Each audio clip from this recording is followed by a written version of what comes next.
To the fourth of the 4-week boot camp on federal readiness training. I hope you've got a lot out of it because I know the experts we have here know a lot and pass on a lot.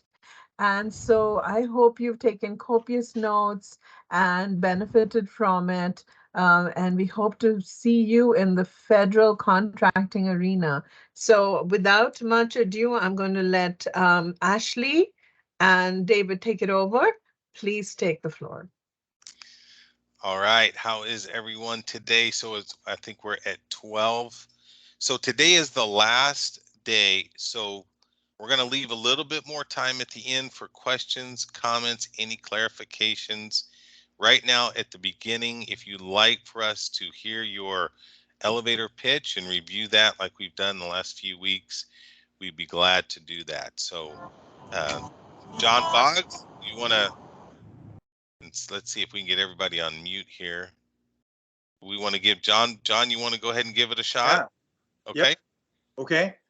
Fortitude Consulting stands as a premier leadership development and coaching firm, boasting a close-knit team of 20 seasoned coaches, wielding a cumulative mastery of over 17,000 hours of coaching. Our expertise lies in the art of unleashing the full potential of high-impact, high-performing executives, the decision makers who hold the fate of organizations in their hands. With a focus on overcoming obstacles and seizing opportunities, we empower them to leverage their strengths for unparalleled success. Noteworthy names among our clientele include senior executives from the EEOC, Naval Facilities, U.S. Coast Guard, the renowned Follett Group, a Fortune 500 luminary, and the esteemed NYPD. All right. Now, John, if I remember, I think you did yours the second week, and we asked you to put a little bit more detail in, and I got some detail. 17,000 hours of You threw training. some numbers at us. That Yeah, that sounded was good. That fantastic, was really Ron. good. And then you put some names in there for some depth and some weight. So if I know that arena, you've thrown in some names now. So now I've got some numbers, I've got some names. You see a difference now Oh, yeah. in that. And I think you did that in about 25 seconds. And even though it was a lot of information, those things really stood out to me. So if I'm a decision maker, if I'm somebody who's thinking about that, man, I need to talk to this guy and I need to sit down. Remember, that's just your shoehorn to get in to get that meeting, right? Mhm. And that you put in some really good statistics. Ashley, what did you catch out of that? That was wonderful. All the right things stuck with me.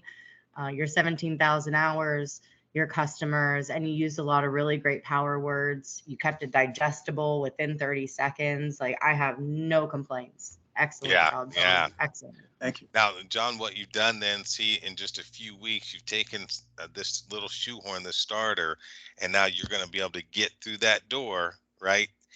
Then you're going to get that meeting, and then you're going to go on from there. So that's I think John, I think it was you, John. One of the first questions you asked is how do we meet the people?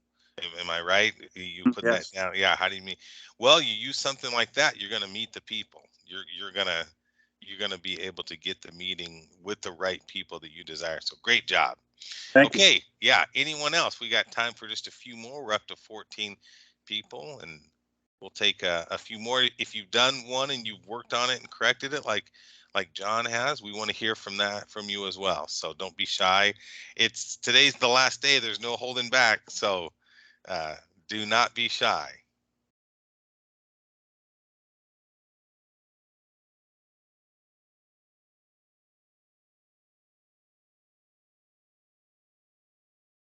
We are up to 15 now. John, you did so good. You intimidated everybody. Look at that. Look at that. I tell you what, while we are, let me see if I can. David, since we're going to leave some time for questions, if you want to start us off with small business Yep, personnel, that is what I um, am doing. by the time everybody gets in, we'll probably be at a good spot in forecasting. Yeah, so let me. Okay. Yes. There we go. Also, while we're waiting for everyone else to trickle in, we did develop a guide for you to take away today. It's about 34, 35 pages of pretty much everything that we discussed, the resource links that we reviewed, and the rules associated with the topics so that you can take that away. There are also some training links sprinkled throughout, so please do utilize those trainings after the cohort. That way you can get sort of the full story that we didn't have time to give you during our hour sessions. And do use your MBDA promo code in order to access those trainings through Gavology. And what Ashley has developed, it is a wonderful leave behind. You're going to love it. It's one of the best things I think that I've ever seen. So great job, Ashley. Okay. All right. So let's go ahead and get started for today. I am going to start with what John Boggs said. So in that first session that we had, John asked a question. I've been thinking about it ever since then, because it's the question I'm always asked. How do we meet the people? How do we get the handshake meeting? Where do we start? So I'm going to share my screen with you, and I'm going to show you a couple of things here that I've always used, and it's going to one thing will lead to another. And let me see if I can. All right, there we go. Can you see my small business specialist, USDA? Can you see that, Ashley? Yes, I can see Okay, it. Sorry, I was on mute. Okay. Okay, so we're going to start with USDA, and I'm going to go a little bit back and forth. But I have a really, really good friend, Cheryl Welch, and Cheryl is just awesome. In fact, I've got her phone. I can just pick up the phone and call Cheryl. But I'm just giving this as an example. And each of these websites are free. Each department has a website like this where you've got to look up, but you've got to start somewhere. I've met Madonna Montgomery. There's other people on here that I have talked to, but I'm showing you a whole list of phone numbers and emails with a particular. We're seeing the forecast, David. Oh, did it not switch over? Wrong tab. Okay, wrong tab. All right, hold on. There we go. Is now do you see it, Ashley?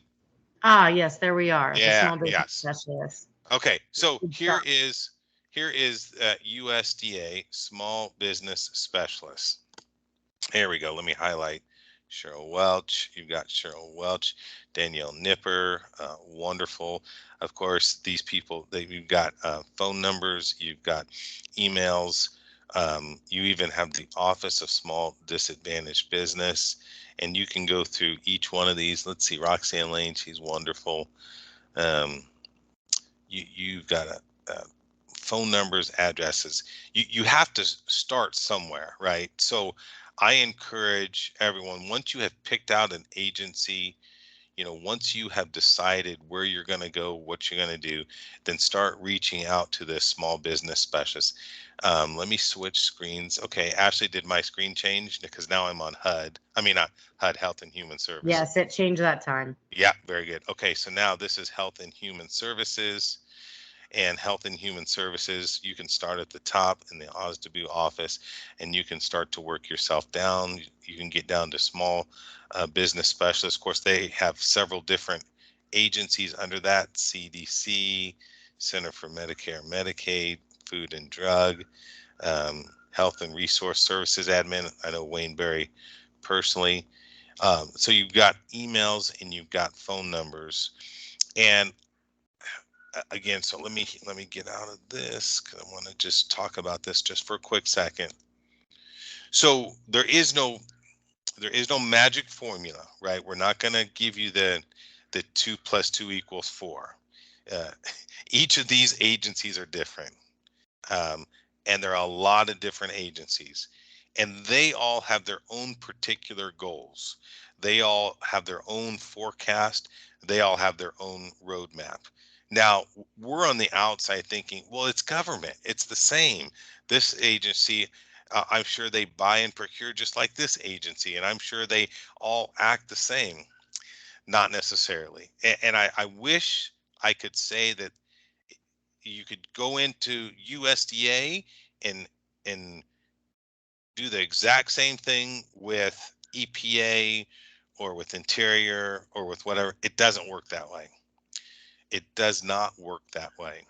Each agency is particular and they want to be treated that way as an individual. They really, really do.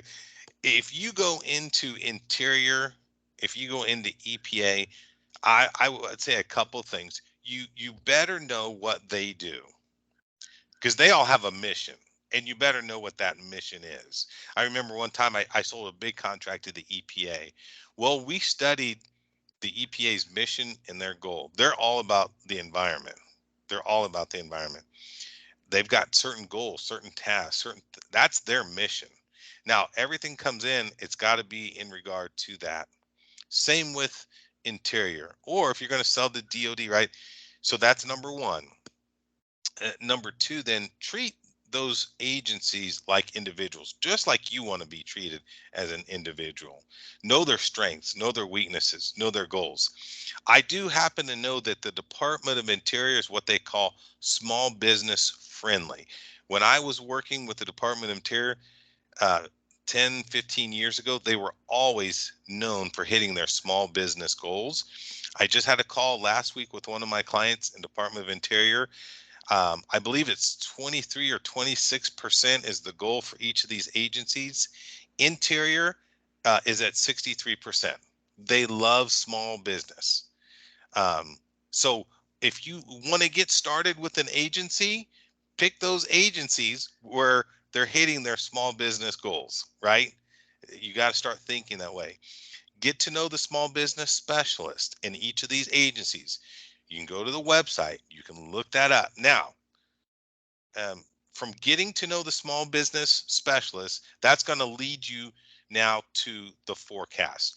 Each of these agencies have a forecast. Now, let me see if I can do this because I know this is on another tab. While you're searching, I'll add There to it is. that There it is. Go ahead, Ashley. that it's important to remember, because you saw the amount of names on that list. We haven't even gotten into program managers, contracting officer representatives. We're just talking about the small business humans at this point. So how do you make sure that your time is better spent and that you're not spamming the government? Well, the answer to that goes back to week one, market research. Remember, Yes. you first figure out who buys what you sell, and you pick your top 3 agencies and you hone in there first. That will allow you the time to get to know, okay, what are they buying? At what quantity? You know, are these simplified acquisitions? Do I have an area of opportunity for micro purchases? You kind of collect that intel, your quantitative and qualitative, and then that all brings us to reviewing the forecast. Because if you do leadership training and you're reaching out to the EPA who doesn't buy leadership training, you're wasting your time. Now, I don't know if they do or not off the top of my head. I'd have to look, but that's a very loose example. You know, you want to talk to your janitorial buyers about janitorial, your landscaping buyers about landscaping. So as David goes through this, just remember that the exception there is make sure that that agency that you're spending all of this time on actually does buy what you sell. But go ahead, David. I'm sorry. Didn't mean to. Yeah, no. Uh, my client that we reached out to USDA, this is just an example, shared with us their forecast. Now, again, all these forecasts look different, feel different. The new USDA forecast is really good. So I'm just going to run through this just as an example of one particular agency. Now, I happen to know that farm production, they call it FPAC, probably one of the #1 buying organizations within USDA. Now, we're focused in on small business. And actually, you can see my screen, right?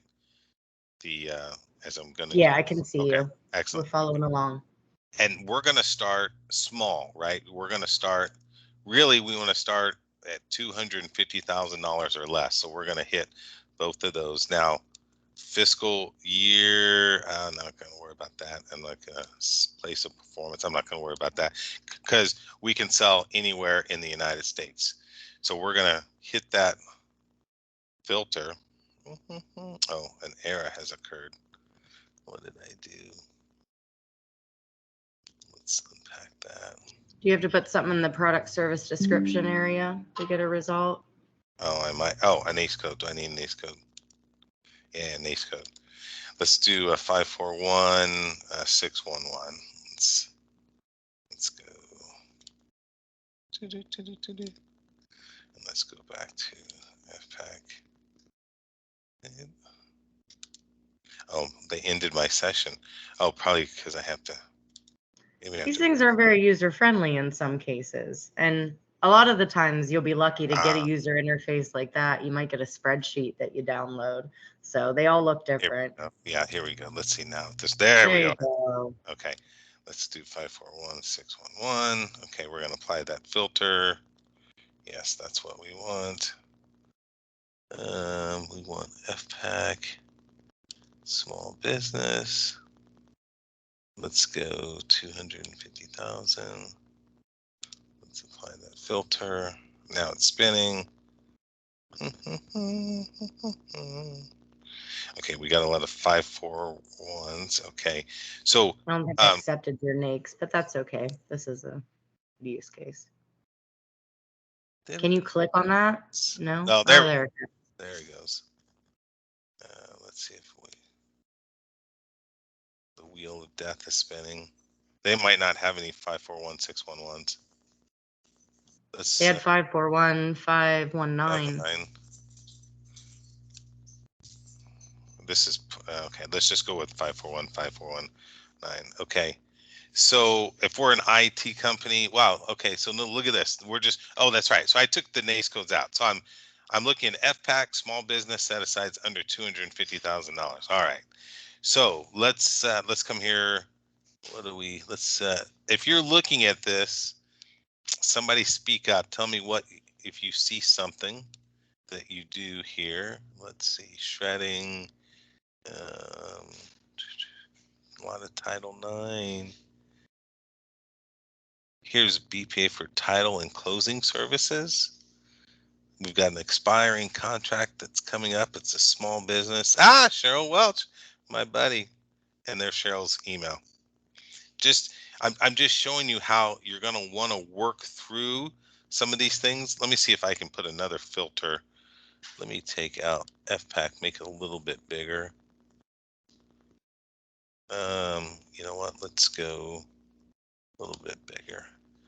Let me see. What's another NAICS code? I think I heard leadership training in here. 611430. Okay. Oh, look at this. No, it's not applying that filter. Oh, did I hit reset? You have to click apply again. Yeah. Okay. Hey, Well, okay. So look at this. So I got it to work. So we got safety training, learning content development and project management. I got program management, diversity, recruitment, employee experience, training and exercise program for preparedness and response training. So all of these are under the NAICS code of 611430. We've got a new contract. We've got expiring contracts. We've got 8A, woman-owned set-aside, 8A, small business.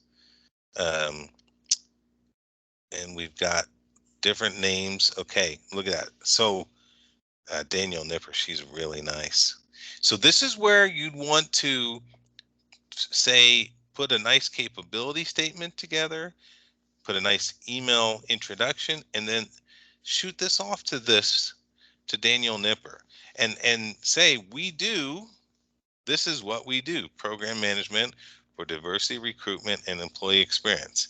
Now, if you're going to write up a capability statement, maybe you tailor make that capability statement once you've done your homework and research. But this is the way I always help my clients word these. I say, after I do my introduction, I let them know we've done our homework. We've looked at your agency.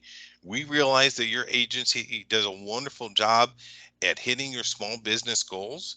And our thought is we wanted to reach out to you, let you know that there's a small business, 8A, woman-owned, service-disabled, whatever your set-aside is, that does this. And we wanted to introduce ourselves and see if we could get 10 to 15 minutes on your calendar. You would be surprised. You really would. That works about 9 times out of 10. And we get meetings all the time. Now, Ashley spoke about something, and actually we're going to transition. I want you to speak about this. That's just getting your foot in the front door. You got to get your foot in that front door. Actually, if that meeting went well, where then would they go, or could they go from there? Go ahead, Ashley. Well, during that meeting, I would encourage you to do more listening than you do talking, because this is your opportunity to collect your intel, right? You've reached out, you've got the small business person on the phone. They are completely involved in the procurement process. They can be a great advocate. They can even provide warm introductions to decision makers. They can schedule capability briefing with a contracting officer. So they're a really good person to have on your team, right? With that said, it goes a long way when you step up to the plate and you've demonstrated that you've done your homework. We reviewed your procurement forecast. We identified contract number XYZ is coming up for expiration.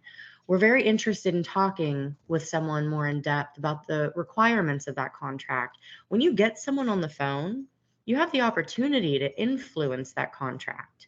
Maybe not during the first meeting, but collect the intel that you're going to want to know in order to be able to go no-go, or even potentially submit a response on that contract. For example, if I see it on the forecast and I know that I don't have the insurance requirements to bid above simplified acquisitions, I might make sure to confirm during that meeting, do we expect that the insurance requirements will be, because I encourage this because, and then plead your case, right? You justify. Now you're telling them how they might be able to increase competition among that opportunity, including you as part of the competitors. So as part of the pool that will be responding. So use that time wisely. Don't just go in with a sales pitch. Ask questions. Collect the information that you can't get from the data and build that relationship.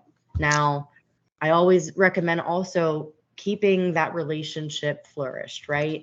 Follow up with them once a quarter, once a month even. I have a client who meets with their small business liaison within the USDA once every single 3 weeks, like clockwork. It's pre-scheduled in advance. They have an interest of doing business with USDA, and this liaison is assisting them in getting there. So it's not necessarily a short game, it's a long game. But they could be a great resource to give you, for example, if you're end user, if you're in IT, your end user is the project manager. Their contact information is nowhere, but that small business liaison has it. So the small business liaison is not going to be your end user. Just know the different roles and the avatars in the government and who you need to go to what for. The liaison is your conductor to get you there, if that makes sense. Now, I will say this, and actually you can respond to this one as well, but my contact, Cheryl Welch, is also a authorized P card user.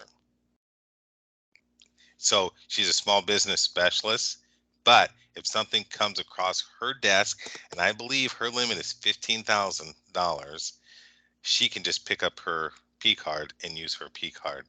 Now, I've had 2 clients in the last 3 years. We've started with that, and they have done over $150,000 in P card purchases. They'll keep them small for a reason, but they've got their foot in the door. And one of my clients got a large contract, and I say large, I think it was $75,000. It was perfect. The nice steady growth, but started with our small business specialist, who was then a P card user. So get to know these people, work your way up, build up your past performance, and then it's going to be a springboard really for your past performance, which relates to your CPARs and everything else. So Ashley, you have anything to say to that? No, that's a great point. Your project managers also have P cards. Your contracting officers have P cards. So the CO isn't the end all be all. They just signed their John Hancock. Focusing on your end users will get you more of the smaller contracts, which whatever the dollar amount, that's past performance. So we use those smaller contracts to get our next bigger contract. So always remember that. So I want to kind of put a few things together, and in the document that Ashley sent you, you have all this documented. But one of the first things we started at was USA spending, putting in our NACE codes to find out which agencies, right, were going to be buying what we're selling. So that's one of the first websites that you're going to have. You're going to find your NACE code. You're going to find out these agencies. You're going to pick out 4 to 5 agencies. And now once you have those 4 to 5 agencies, you're going to get your whole marketing, your capability statement, your elevator pitch. You're going to get all that. It's going to look good. It's going to sound good. Then you're going to do your homework. You're going to go into each of these agencies' websites. You're going to find out their roadmap, what their forecast, what they're buying, what they're doing. You're going to now have a list of your small business specialists.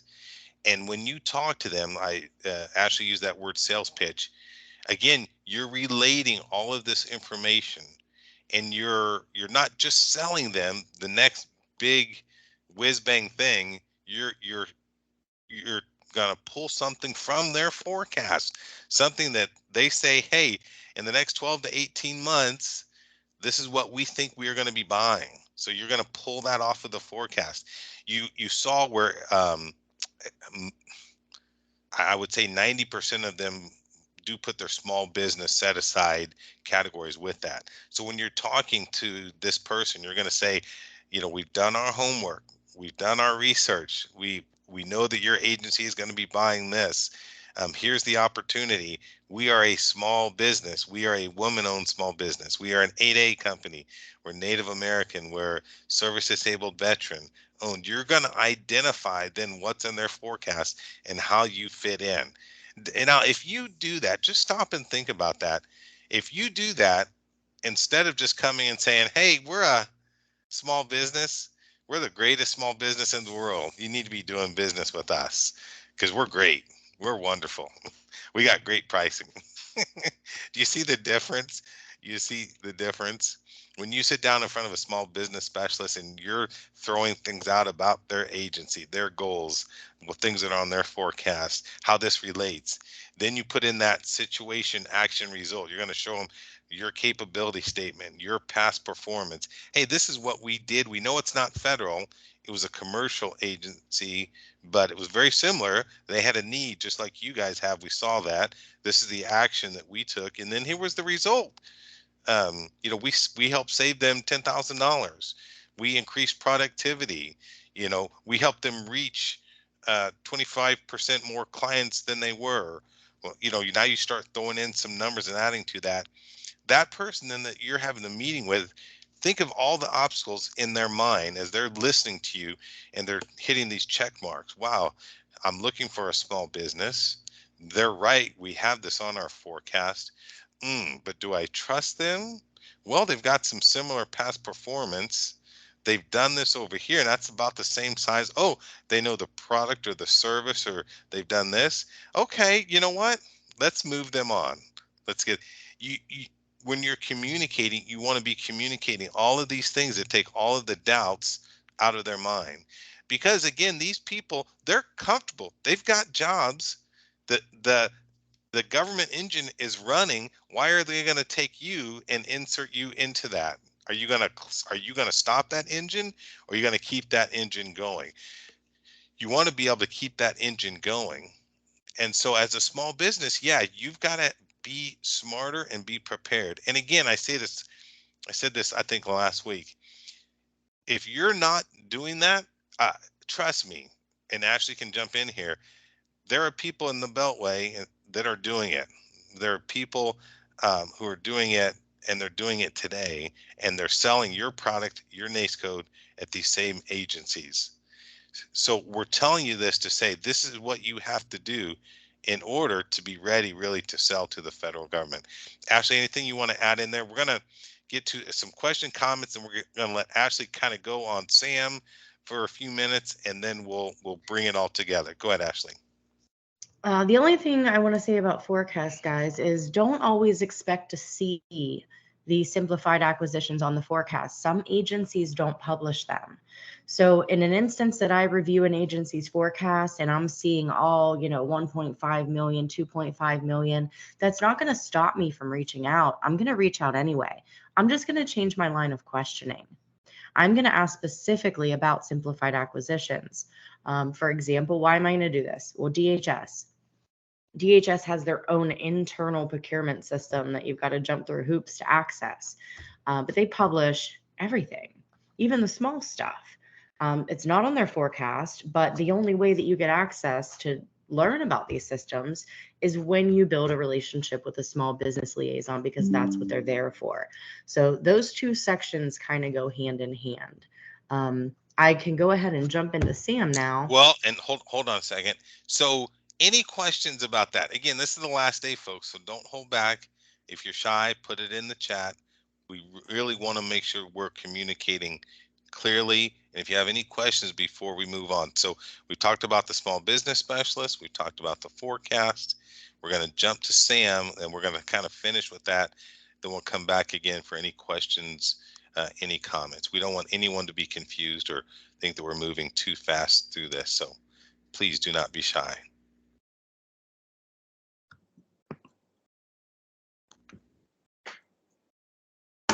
Ashley, maybe we're doing such a good job. Nobody has any questions. That's great. Okay, so to sell to the federal government, here's a great question. Do I need to be registered in SAM to sell to the federal government? That's a great question. Now, on SAM is where you can find opportunities. You can find a whole lot of things. We're going to let Ashley Duwel. Ashley, why don't you do maybe 5 minutes or so on SAM, and then we'll get some clarifications, and then we'll bring it to an end. So if you want to share your screen, and go ahead with SAM. And you're on mute right now, so.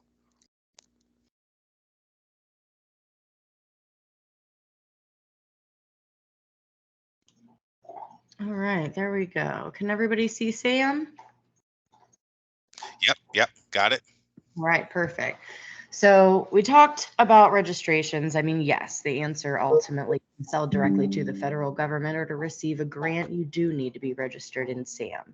For grants, you should only need a UEI, but if you are planning on bidding on a contract, you do need a full registration. That's not what this lesson is about, though. This lesson is about teaching you how to fish. So we're just going to kind of go through the SAM notices, and I'm going to explain. There's going to be a longer description in the guide that you'll receive, but I'm going to explain how you can find these various notice types and sort of what they mean. So if we are searching SAM, there are multiple domains that we can search: entities, contract opportunities. For this lesson, we are going to stick with contract opportunities. Now, this is where David and I disagree. I am going to recommend that you do not use just NAICS codes to look for opportunities. Why do I say that? Because a contracting officer, if I'm a contracting officer and I don't have room in my budget for a roofing contractor, but I spring a leaky roof, I'm going to put that under facility support. Now, if you're a roofing contractor, facility support may not even be on your radar. It may not be on everybody else's radar either. That's why that contract will have far less competition. So that's the best example I can give you as to why it's a good idea to use either keywords and or product service codes. I like keywords too, but I like do these like codes and keywords. keyword, but keywords So let's are look really, at really training. good. I know we have training people with us today. I'm just going to use a keyword, and I'm going to select specific notice types. When I look at notice types, you'll notice we have special notice, which are updates, events, industry days, that sort of thing. Those are more or less the communications that the government needs for contractors to know. Sources sought and pre-solicitation. Sources sought is market research. The government is trying to determine if there are enough small businesses to warrant setting a contract aside. They do this market research for various reasons. Sometimes they know that they have a need, but they don't really know what's going to solve the need, so they'll put out a sources sought. Either way, if you're sitting on this call today, sources sought should be your highest priority. Why is that important? Because you're you're putting your hat in the ring early in the market research phase of the procurement cycle. If you're in IT and you have a special certification that not a whole lot of your competitors have, you can suggest in your sources sought notice that the government include that certification as a requirement. Now you've just eliminated all of your competitors that don't have that certification. So that's a very good phase to get involved in. It comes way before a solicitation, and it may or may not turn into a solicitation. If the dollar amount of the requirement is under the simplified acquisition range and two or more businesses respond, the government could potentially award it right there, and it might never make it to solicitation.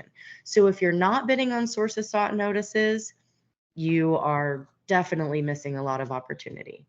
Next thing is a pre-solicitation. This is also before the solicitation, but it comes after market research, right? So the pre-solicitation is letting you know that one's coming. So they've already determined the need, they're formulating the requirements, and they plan to drop the solicitation. Consolidate, substantially bundle, solicitation, combined synopsis of solicitation, those are all competition phase opportunities. So for this use case, we're just going to look at sources sought and we're going to look at solicitations, and we're going to make sure that our dates are adjusted to responses due next 3 months. No point in looking at anything that's already happened unless, we're kind of looking for something that already happened. This use case is going to be specifically looking for open opportunities. And I have only the active status selected here. So these are all going on right now. We have flight training devices, and I'll just kind of skim through. If anybody Did you put sees in the word leadership? Put in the word leadership for a keyword. Leadership training, okay. Yeah, do leadership training. So the NACE code 611430 takes in all training, but if we want to specify, we can put in leadership. So look, see how you've got a little bit more narrowed down. Like look at that first one. Hang on, where'd it go? Yeah, where'd it go? Warrior Functional Intensive Training Program. Oh, go slow. Oh, okay, hold on. Right there. There you go. Look at that one. That's an intent to sole source. Yeah. So notice it was a pre-solicitation, and now they're going to sole source it. They're citing that there's only one responsible source. So if I provided that service and I saw that, it would prompt me to go figure out, why do they think that that's the only one that can provide it? What is it about the solicitation that they think nobody else can do? So you want to gain a competitive edge on your market. Make sure that you're always another option. You might not get it this time around, but we're planning for next time, right? There's a good one. Leadership and go to leadership instructor. Go down. There it is. Yeah, leadership. That is a combined synopsis solicitation, so it is being competed. Yeah. And this is kind of a great segue into our go, no-go analysis, right? Because not every solicitation in your NAICS code or in your core competencies is a good one for you to go after. So you have to kind of develop a list of questions that you ask yourself to qualify each of these opportunities. So I'll give you my list of questions as we look through this together. First thing I'm going to look at is the date, right? It was published the 24th, offers are due the 7th. Today's the 30th. Can I reasonably prepare a quality proposal in 7 days? That might weigh alone in my decision to go on this or not, because why would I invest the next 7 days of resources if I'm going to submit a less than, a subpar proposal? I want to win, or why are we doing this? So if I don't have enough time to submit before the deadline, and my quality will be affected, then I'm just going to no-go it. Next thing is it set aside for a set aside that I actually have, right? So, you know, John being an 8A, he could bid on this. It's total small business set aside. And just because, you know, if you have woman-owned small business or EDWSB or 8A, you can all bid on set aside for small business contracts as well. Also, you know, think outside the box. Don't only look for those woman-owned small business contracts, because you could influence a small business contract to be woman-owned small business, or at least the agency will be able to take credit over utilizing you as a woman-owned small business. I always take a look at the product service code and the NAICS code, because if I don't have that NAICS code on my SAM registration, I'm going to want to go and add it. Now, there was recent protests. I won't get too much into the weeds on this. I will just say that company was awarded solicitation. Competitor protested the award, saying that company doesn't even have that NAICS code on their SAM. It did not hold up in court. However, why waste the legal fees, right? So don't give your competitors a reason to protest. Add the NAICS code to SAM. All right, so then we have our description and then all of our attachments. The proper way to perform a go, no-go analysis, guys, is to download all of these attachments. If it has passed our radar and we said yes to all the questions so far, we can invest the time in downloading and reading. So Ashley, one of the things that I think is key is there an incumbent, or is this a new solicitation? That's we one don't of know my that yet. Yeah, that's one of my Yes. biggest no-goes as I'm going through with my clients is, if there's an incumbent and we need to find out, are they performing? Do the people in the agency just love them? If they do, it's going to probably be hard to unseat them. But if there's an incumbent and they're not liked, or let's say it's an 8A and their 8A is expiring, and go for it. Or find out if it's a new opportunity. Government's always putting out new opportunities. New opportunities are great. Yeah, we like those. That but here's the thing about a recompete, guys. If this was a recompete and the first time we're seeing anything about it is on SAM, we're kind of too late anyway, because we don't have the time to collect our intel on who the incumbent is. Do we think we can beat them? What was their pricing? What did the government pay last year? You know, what's the probability of me being able to win this? So when the contract's too big and the scope is too complex and I see it as a solicitation, I might pull it and I might read it and, you know, make myself a checklist for next time around. But I'm going to consider it too late personally, because I'm a service provider. So now, the exception to that rule is if you provide products, right? You might already know the customer. You might already know who else they're buying from, because a lot of that stuff is more repetitive and far less of a difference in scope. All right, so here's down at the bottom are the contacts, right? So even if I decide to no-go this, I'm still going to grab that contact if it's relevant to me, and I'm going to put that contact in my CRM, because I may not be going after this opportunity, but whoever wins it, they might need a sub. I know that Laretha now buys what I sell, so I'm going to consider her a high priority lead. She might have other requirements in addition to this because she buys in my wheelhouse. So here is where you'll find the history. This is very common and very useful when the solicitations get updated after the Q&A period. You'll see something in the history where it says the answers have been posted. So that's sort of SAM Navigation 101. And Ashley, you did a beautiful job. I'll let you go a little bit longer. As you can see, friends, you know, take your time with this. Have your go, no-go list.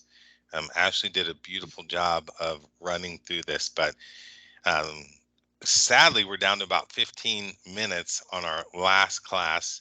So please ask us any questions. We are just open for anything right now. Something you didn't hear, something you heard and you want clarification on, but we want to hear from you, and then we can get this wrapped up. Don't be shy. Don't be shy. This is it.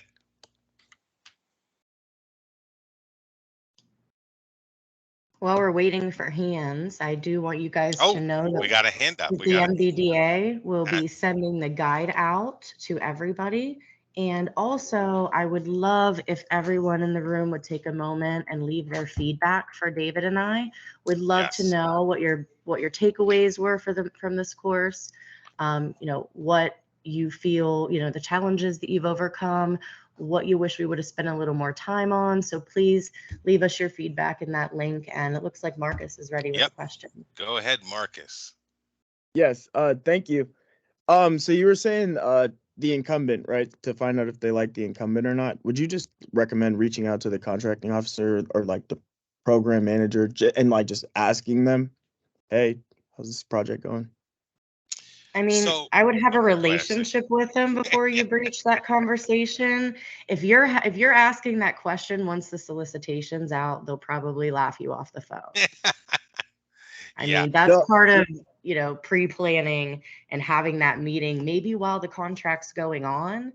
And the way that I would ask that question would be, if there was something you could change about the current performance, what would that be? Yeah. Keep it soft, keep it Yeah. light. So a lot of times, Marcus, people ask those questions. You have to submit questions, and then the contracting officer will answer them. And the way people ask it is that they will say, is the incumbent currently performing, on your contract? Because the government person has to be really, really careful. They're not just going to blast the, current. And that I have seen where then they will say something like, we are not hitting this goal. We would like to be at this level, because they've got to be careful. And that's where you're going to be able to pick up, uh, are they in love with this incumbent or not? If they come back and say everything is great, we're doing this because it's mandatory that we have to, then you're going to know, hey, they love the incumbent and probably not going to get it. But yeah, if you just pick up the phone, unless you just have a great relationship with them, like Ashley said, they're probably not going to answer Do it that, before because the right. solicitation phase, guys, because Right. if you wait until it's a solicitation and start asking these questions, you're not going to get real answers, because they can't tell you anything they don't tell everybody else. Right.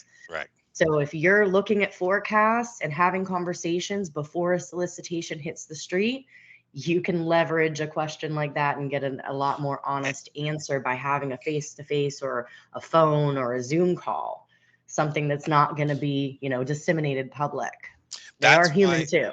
That's why you want to build relationships, talk to people, and get to know them, find out what's happening in whatever agency or department that you're working in. But great question, Marcus. Great question. And trust me, as a sales guy from the past, that's always been my key question.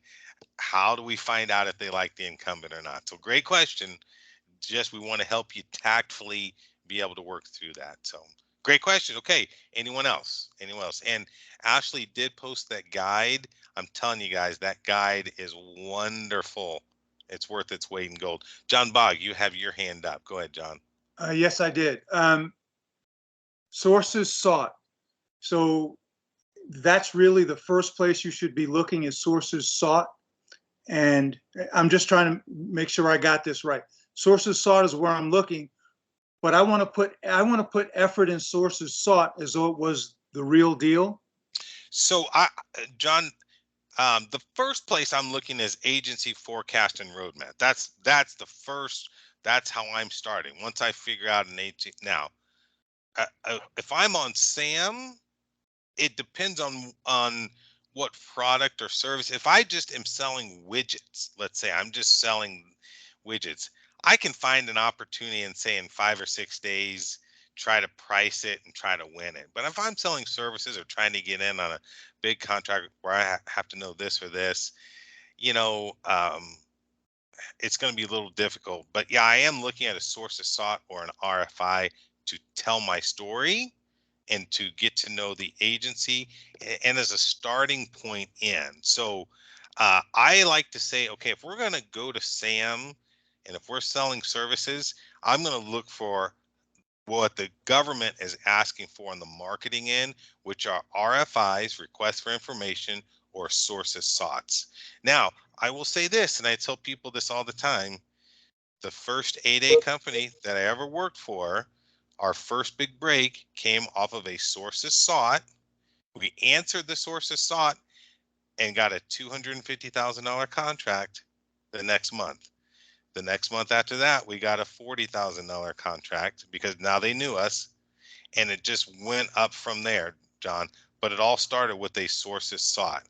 So I'll tell you something about sources sought. Why I like them is because there's nothing in the FAR that says you have to answer all the questions. There's nothing in the FAR that says that you can't give them more than what they're asking for. Think influence. And there's nothing in the FAR that says that they don't have to take you into consideration if you're a few days late. exactly. So Yes, exactly. if you're, 5, 7, 10 days past the sources sought deadline, I would say within 30, don't make it too exuberant, but a few days past the deadline, submit it anyway. Put your hat in the ring. So they're far less, the deadline isn't as firm as in the solicitation phase. And, you don't, there aren't so many rules around them to where you have the freedom to give them information that you think is pertinent to that opportunity. And I'll give you one quick story because we have another question to answer. But I literally have called a week later after we have seen the sources sought and just talked to the contracting officer and said, we just now saw this. Can we submit a response? And they'll reluctantly say, okay, because like it's different than an RFP or an RFQ. I don't even ask. I Yes. submit it. Right. I submit it, and they'll let me know after I submit it whether or not it's taken into consideration. Hey, Ashley, in the guide, did we provide the template for the capability statement? Because we got a question that says, will a sample capability statement be included in the packet? I don't know if there was a sample, but isn't that in a guide? Is it a template or a guide? There is a course linked in that section, which Yes, shows you several different examples and how Yes. to create one. Yeah. So this using is a free for Canva account. Milan Rice. It's not it's a kind of a guide, step-by-step guide on how to do the capability statement. But yes, that You is don't want a included. template. You don't want something that everybody else Right. has anyway. You want Right. it to be your own. Does that make sense, Ms. Rice? Hopefully she's there and she's hearing I us. just wanted to use it as a guide, Yeah. not So, to copy. Yeah. Yeah, Right, the so, course yes. will show you several different versions and go through sort of like, really, guys, if you are design challenged, go onto Canva, get a free Canva account, start with a resume template. Change the headshot, put in your logo. Change the headings to match the 5 sections that are provided in the guide that your capability statement has to have, and plug in your content. So if the design is what your concern is, remember, 2-column strategy, branding, and your 5 sections. Yep. Yep. Okay, so I think we answered that question. Any other questions? We're getting down to the wire. Go ahead, Robert Howard. Go ahead, Robert. Just a quick tactical question. In the first class, there was surveys mentioned as a marketing tool for customer satisfaction. Is there a recommended tool? Because I know there's a few out there. Yeah, Ashley, you like, what's the? I use Monday for that. I use Monday use for Monday. Don't say everything. Monday. But if you're only using it for surveys, you could make it easy and do something as simple as a Google Doc. I think Microsoft might now have a sort of comparable form creation tool. But I use Monday because I manage my whole operating system with Monday. So I'm an avid user of it. That's the form that you'll see. The survey that I popped in the chat, that was done by Monday. There are also, what are a couple of other ones that are really super popular? Robert, use whatever you're comfortable with. If you haven't used Monday, like Ashley uses it to run the whole back office, you could. Yeah, if you haven't used it, I wouldn't get it just for that. Right. It's Mondays for the whole back office and everything. So anyway, but find something you're comfortable with that is easy to use with you. Does that make sense? Yep. Yeah. I appreciate Even it. if it's a Google form, a Google form that goes into a spreadsheet, you can always run metrics and tables from that spreadsheet where your data falls into. Awesome. Thank you. Yep, you got it. You're welcome. Great. We're taking questions. I like this. I feel like we're on the radio. It's Questions with David and Ashley. We've got 5 minutes left. We should start a podcast. I know we should. I love it. And Ashley survived the hurricane, so that's great. Yes, I did. So while we're wrapping up, again, I get emotional when I think about small business. I love small business. I wish all of you much success. Ashley and I work with clients like yourself each and every day. We're helping people push that ball forward. Small business is the lifeblood of the economy. And I will say that again. Small businesses are the lifeblood of the American economy. Without entrepreneurs like yourselves out there daring it, risking it, putting it on the edge each and every day, the economy would really grind to a halt. And when I think about the economically disadvantaged small business like we all are, we all have the world puts a strike against us already. So when we can go out there as veterans, as women, as Native Americans, as minorities, and we can win and we can be successful and we can contribute positively to our families and our communities, we are doing the right thing. And selling to the federal government gives us the biggest opportunity. I wish you all the best. I want to thank Alika, Yvette. I think we're missing Vanessa today. We can't thank you enough for this opportunity. We wish you all the best. Last week and in the guide, Ashley and I did include our contact information. Ashley, do you want to say any final parting words? I just wanted to make sure that all of you see in the chat that the survey link and the guide is accessible there for you to download in PDF format. If anybody has any trouble and would like that over email, just shoot me an email. On the last page of the guide are David and my LinkedIn. I hope that you connect with us and all stay in touch and let us know how your progress is going. There will be some homework, as you'll see, kind of thrown throughout the guide. I hope that you don't consider this the end, that you do take the additional training. Yeah. I saw that. Hi, buddy. Look at that. That's great, Alika. I hope that you do take the additional training and that we were able to help you kind of overcome some of your challenges and tie together some of the loose ends that lie in the government contracting arena for your business. So thank you all for your participation, for your showing up every week, like clockwork. We really appreciate the feedback too that you'll leave in the survey. Thank you. With that said, we're going to turn it over to Alika and Yvette. Again, thank you all so much for giving Ashley and I this opportunity, and we hope we get to do it again with you guys. Thank you so much. Well, David and Ashley, thank you so much for an amazing 4 weeks of training and instruction. Your insights, your knowledge, your expertise was priceless. So thank you so very much. We really would like, as a response to that PDF from everybody, we want to know what you got out of it and how we could improve things in the future. We really would need your feedback. So we request that. Thank you so much. Yvette, do you have anything you wanted to say? No, I just wanted to thank everyone. And just to let you know that $1.8 trillion is contributed to our economy by small minority-owned businesses. 1.8 trillion. That's a lot of money. Yes. The lifeblood. It's the lifeblood. It keeps that is a lot of money. Keeps the engine running. A great. Yeah, and there is a major opportunity gap, and we need you to step up to the plate, get the certifications, get prepared, and take advantage and bridge that gap of about 6.4 trillion. So, okay. Beautiful. Thank you so much for attending. Thank you both for an amazing 4 weeks. Thank you. Thank you, everyone. Thank you for having us. It was Take care, everyone. Bye-bye. Enjoy. Bye-bye. Bye-bye, everyone. Bye-bye. Bye-bye. Bye-bye.